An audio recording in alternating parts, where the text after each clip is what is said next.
easy, but how do you reflect on that 4-1 victory? Obviously very happy with the result and the outcome of the game. I think we expected Dundee to come. There's a big rivalry in this fixture that everyone's well aware about. We knew that they'd start bright, especially on the back of us playing in Europe. And you know, they had a lot of energy and a lot of runners from the midfield that caused us a few issues, especially in the first 20-25 minutes. I think once we come to terms with that, we settled into the game and we went on and obviously got ourselves in a very comfortable position. What was the pick of the goals from your perspective? Obviously, Aribo's is a fantastic strike. I think he's really back now. He's obviously took his time getting up to speed, but his performance in midweek and his performance today, you know, he deserves his man of the match performance.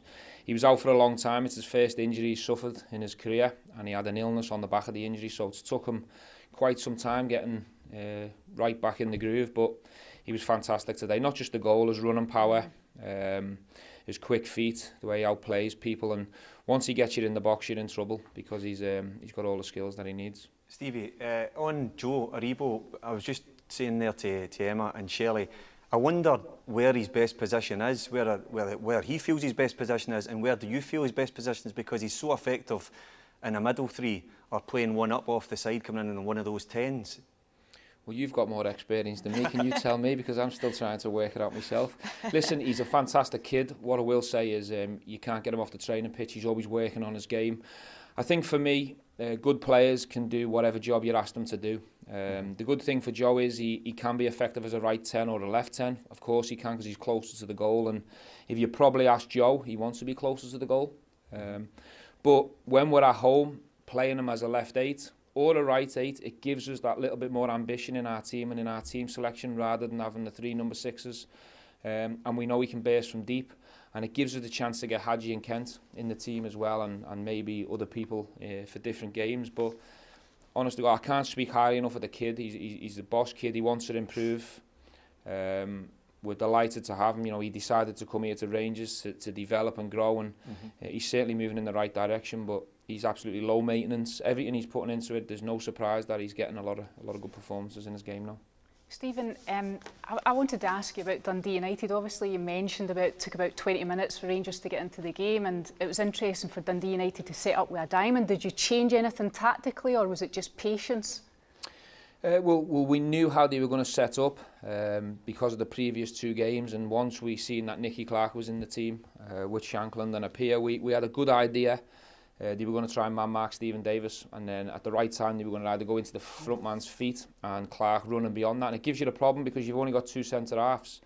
So if it's 2v2 and then you'd have a runner, I think Davo took a bit of time to get used to that.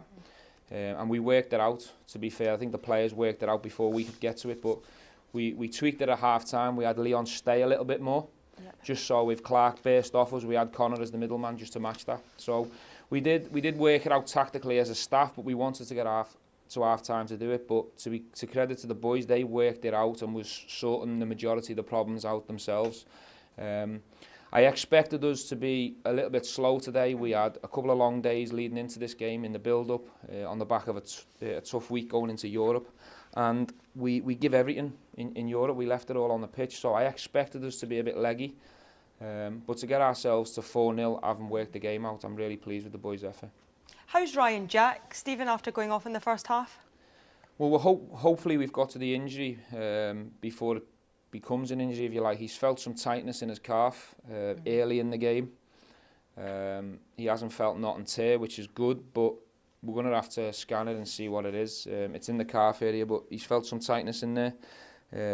He first felt it after 10 minutes, so I'm a little bit upset that he hasn't reported it after 10 minutes. He's played on for a little bit longer, so we'll have to scan it and see what the damage is. But fingers crossed he's not out, because he's so important to us. But what I will say is Glenn Kamara come onto the pitch and absolutely looked top class again.